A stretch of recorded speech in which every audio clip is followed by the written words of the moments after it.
យើងមកមើលរបៀបនៃការដោះស្រាយសមីការ differential យើងទៀតថ្ងៃនេះយើងនឹងសិក្សាទៅលើសមីការ differential ដែលមានរាង dy លើ dx បូកជាមួយ p នៃ x គុណជាមួយ y ស្មើនឹងគុយនៃ x ទី1នៃការដោះស្រាយសមីការ differential ទៅរូបបែបនេះគឺទី1គឺរក lambda នៃ x ស្មើនឹង សេគុណអង្តិក្រាលនៃ px ជំហានទី2គឺយក y គុណជាមួយ lambda នៃ x ដែលរកបានយើងរកជំហានទី1នេះគឺយកមកគុណជាមួយ y ស្មើនឹងអង្តិក្រាលនៃគុយ x គុណជាមួយនឹង lambda នៃ x ជំហានទី3គឺយើងទាញរក y មកយើងបាន1លើ lambda នៃ x គុណជាមួយនឹងអង្តិក្រាលនៃគុយ x គុណជាមួយនឹង lambda នៃ x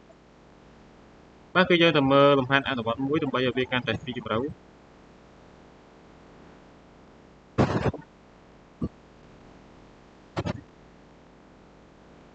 ហើយយើងដោះស្រាយសមីការ differential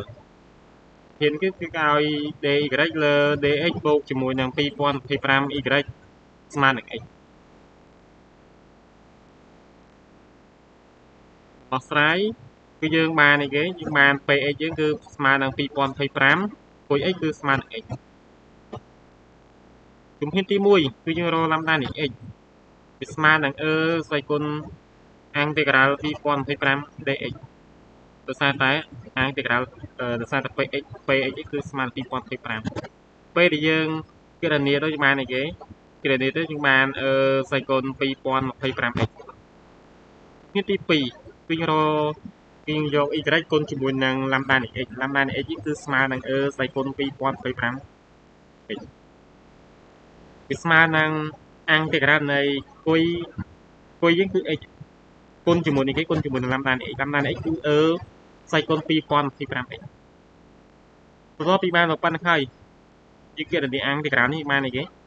ពេលដែលយើងគណនាអង្តិក្រាលនេះគឺយើងបានសេគុណ 2025x គុណជាមួយនឹង x លើ2025ដកឲ្យ1លើ2025លើកជាការ៉េបូកជាមួយនឹង c ដែល c គឺរបស់ a សេគុណ 2025នេះគឺយើងបោះទៅបានអីគេយើងបោះទៅបាន1លើសេគុណ 2025x នេះឃើញថាយើងអាចសម្រួលសេគុណ 2025x និងសេគុណ 2025x បានពេលដែលយើងសម្រួលនេះបានអីគេយើងបាន y ស្មើនឹង x លើ2025ដកឲ្យ1លើ2025លើកជាការ៉េបូកជាមួយនឹង c ដែល c គឺរបស់ a នេះគឺជាចម្លើយនៃសមីការ differential របស់យើង